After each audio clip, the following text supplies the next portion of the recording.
Saludos alumnos, espero que estén bien. Nos vemos en una nueva clase online. La clase de hoy es nuevamente sobre el texto argumentativo. Me dirán, profesor, pero ese tema ya lo pasamos en la clase anterior, incluso hicimos una tarea. Correcto. Estuve viendo las tareas, están bastante buenas las que llegaron. Hay otras que les falta un poco más de trabajo, pero de eso se trata la clase de hoy. Vamos a ahondar un poco más en lo que es el texto argumentativo y la forma realmente como más correcta de hacerlo, de llegar a uno más profundo, de un texto argumentativo que tenga más fuerza, que sea más potente, que pueda convencer más aún de que su elección está correcta, ¿cierto? Entonces, ¿qué era la argumentación nuevamente? Está presente siempre en muchas actividades. Puede ser en las actividades que realizamos diariamente de forma oral escrita, cuando conversamos, cuando estamos discutiendo de un tema, y puede ser formal o puede ser informal, eso es muy importante. Lo que viene en la clase de hoy es casi puramente formal. ¿Cuál es la modalidad? Generalmente la modalidad se da oral o escrita. ¿Ya? No, pues generalmente no, o sea, tiene que ser oral o escrita, no puede ser de otra forma. El nivel de preparación. Aquí esto es súper importante. Puede ser espontáneo o puede ser preparado.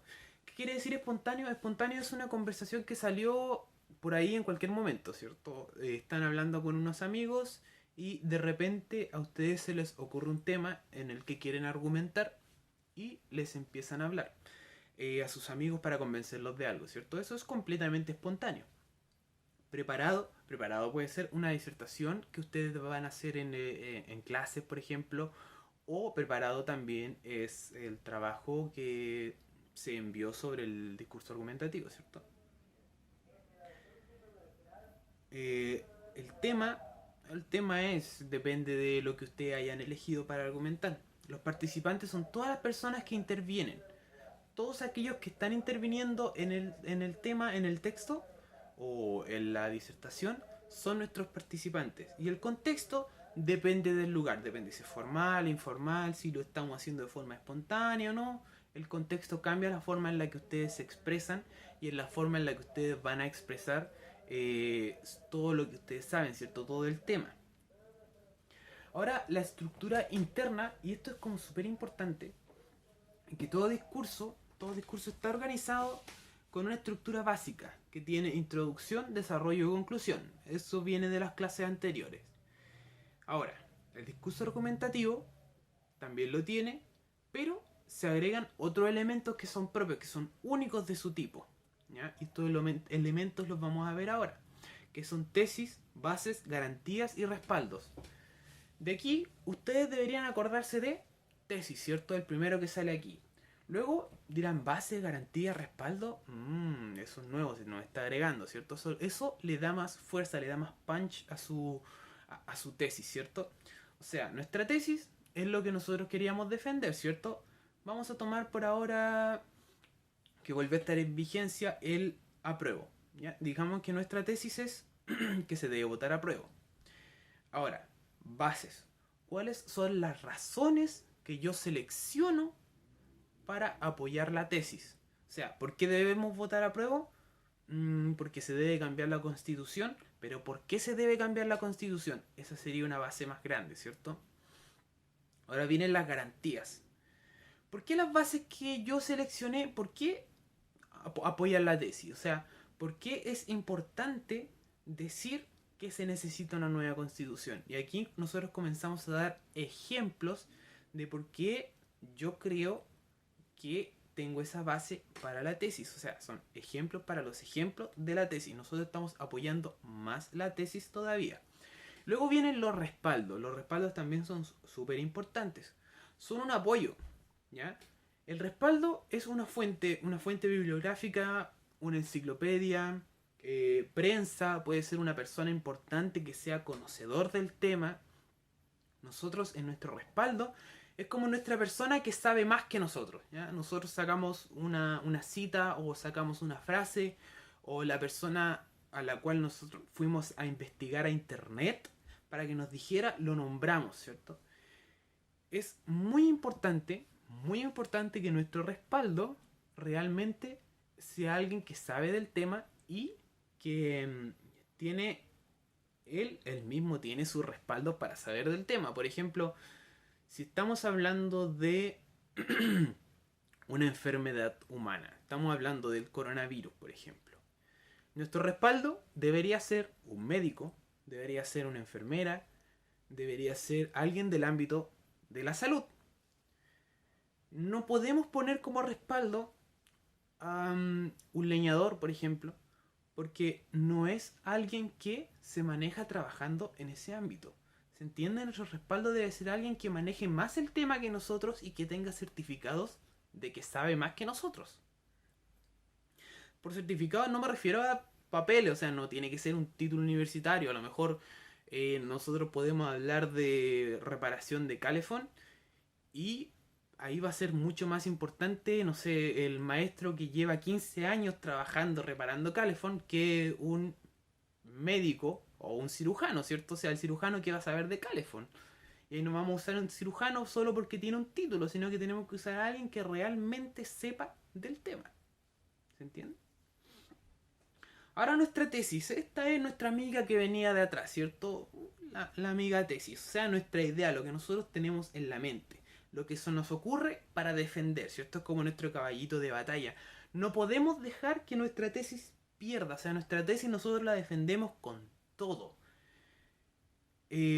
Porque eso nos sirve para validar nuestra postura, porque estamos pensando eso.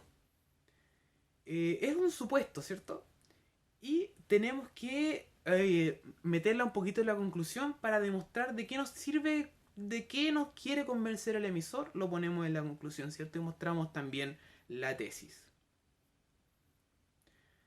Eh, las tesis no siempre tienen que ser como estar de acuerdo con el resto de las personas. ¿Ah? Por ejemplo, aquí como ejemplo está, por ejemplo, como ejemplo, creo que es bueno que haya una ley que prohíba fumar en espacios públicos. Eso puede ser controversial, ¿ya? Pero ustedes tienen que saber defender esa tesis. Una base. ¿Cuál es la base para esa tesis que acabamos de plantear? Hay gente que odia el olor a cigarro y hay gente que odia fumar. Y como el cigarro no es personal porque el humo vuela, esa es como nuestra base, ¿cierto? Hay muchas más personas que le afecta, no solo al que está fumando.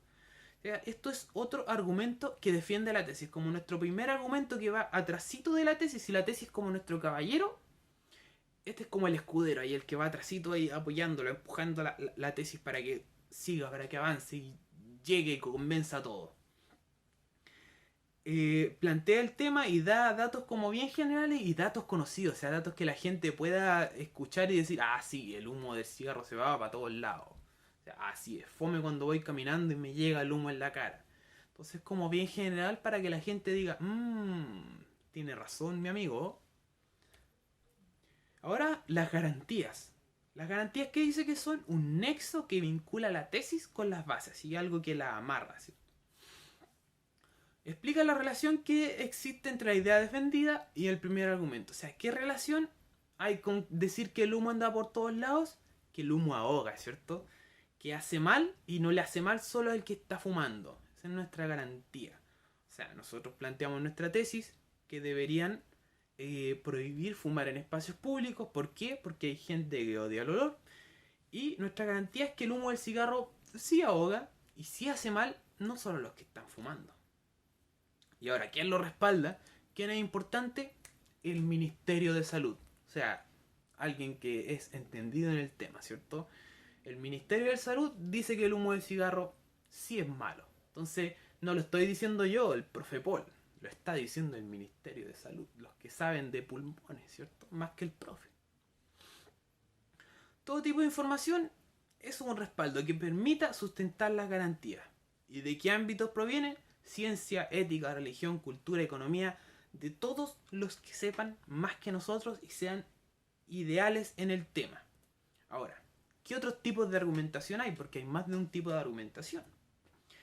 Está la secuencial y la dialéctica y la de persuasión. Comenzamos con la secuencial. Secuencial quiere decir que va en secuencia, ¿cierto? De uno a otro. de lo general a lo particular, como este pequeño mapita que está aquí. Presentamos el tema, tesis, demostramos la tesis, ponemos nuestro argumento, o sea, base, garantía y respaldo, y luego nuestra conclusión, ¿cierto? Secuencial, va de principio a fin. Luego, la dialéctica. La dialéctica es un poquito más ¿cómo se llama? Más compleja de aprender y de dominar, porque en la dialéctica no estamos solos, o sea, no es nosotros presentando un tema. En la dialéctica hay alguien al frente, como en un debate, con una contratesis. O sea, puede ser que en la dialéctica haya alguien al frente que diga, ¿sabes qué? Yo pienso que no deberían prohibirlo el cigarro en los espacios públicos. Y él me presenta una contratesis que dice, el cigarro permite que la gente se relaje. Y esa es su contratesis. Entonces, yo debo defender mi tesis con argumentos reales frente a una persona que tiene que defender su contratesis, que es todo lo contrario a lo mío. Por ejemplo, volvamos a lo de ahora, el apruebo y el rechazo. Puede ser que alguien esté a favor del apruebo y alguien esté a favor del rechazo, y esas dos personas tengan que convencer a un público X. ¿Cómo se hace? Planteando lo que nosotros teníamos ahí, bases, garantías y respaldos.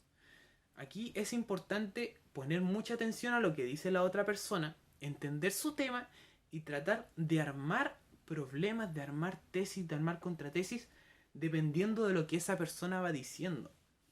La dialéctica es, digámoslo, entretenido y también difícil, porque cuando la gente se pone a hablar de temas contrarios o tiene opiniones encontradas, tienden a ir a cosas que no deberían ser, tienden a gritar, tienden a usar falacias, que más adelante vamos a hablar qué son las falacias.